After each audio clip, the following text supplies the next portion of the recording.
Hello everyone, this is Wang from NVIDIA. Today I'm glad to present our paper InstructRetro, which is accepted at ICML 2024. Recently, retrieval-augmented language models has received a lot of attention from the community. Specifically, retrieval augmentation can be added at the different stages, such as pre-training stage like retro, or at the supervised fine-tuning stage like check QA, or at the inference stage. In this work, we mainly focuses on adding retrieval augmentation at the pre-training stage. On the other hand, the success of LLMs can be summarized as the following perspectives: the scaling of the model parameters, the scaling of the pre-trained corpus, and instruction tuning or LLHF.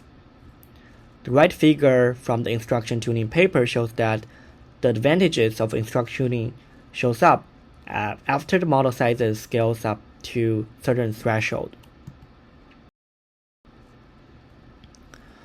However, previous retrieval augmented language models, such as Retro or Retro++, has only 7.5 billion or 9.5 billion parameters, which is too small to demonstrate the advantages of instruction tuning. So in this work, we present InstructRetro, which we further scale up the model parameters to 48 billion and pre-train on 1.2 trillion tokens. To save computational cost, in stage 1, we initialize Retro decoder with pre-trained GPT-43B.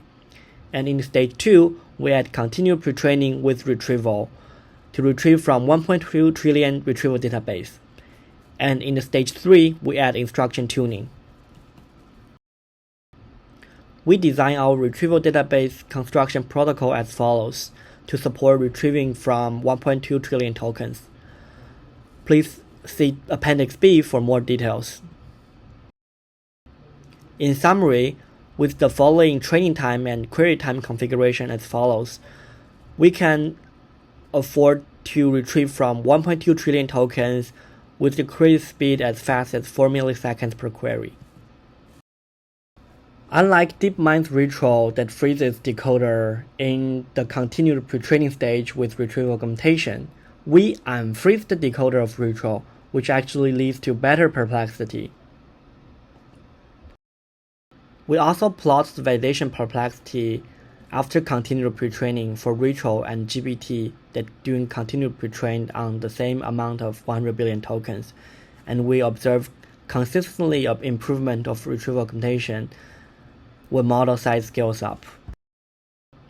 However, if we evaluate the zero-shot question answering accuracy after the continued pre-training, we observe the improvement of retrieval augmentation saturates when the model size scales up.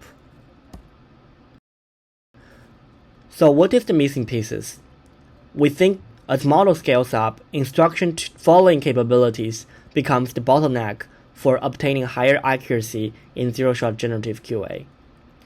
And after instruction tuning, Wang shows that Retro can beat its counterpart GPT-43B by a large margin. To share more details about our instruction tuning, we use supervised fine-tuning instead of LLHF. The full SFD dataset breakdown can be found in our paper and our website. We also implement a 0-1 gated cross-attention, where we will turn on the encoder at continued pre-training stage to help decoder better leverage and incorporate the retrieved context, and we'll turn off the encoder at instruction tuning and inference stage so that model will be used as decoder-only model like GPT. In our experiments, we showed that InstructRetro outperforms many existing LLMs in a lot of short-form QA tasks. Specifically, we observed 7% relative improvement over the counterpart GPT with RAG. In the long-form QA and summarization tasks, we also observed consistent improvement for on the Retro, specifically 10% relative improvement upon GPT on long-form QA tasks and 16% relative accuracy improvement on summarization tasks. We also have an ablation study that shows that even we turn off the ritual encoder, the accuracy gap between two variants are very marginal. And this suggests that ritual can actually function as a pure GPT decoder and achieve better downstream task accuracy than GPT models, which sheds light on a promising training recipe to yield a better GPT decoder with retrieval-augmented pretraining. In conclusion, we showed that retrieval-augmented pretraining plus instruction tuning can help lead to a better GPT decoder with very few additional GPU hours. We leave it as an interesting future direction to further scale up the model size and scale up the retrieval database. We have made our code and checkpoints publicly available. Thank you.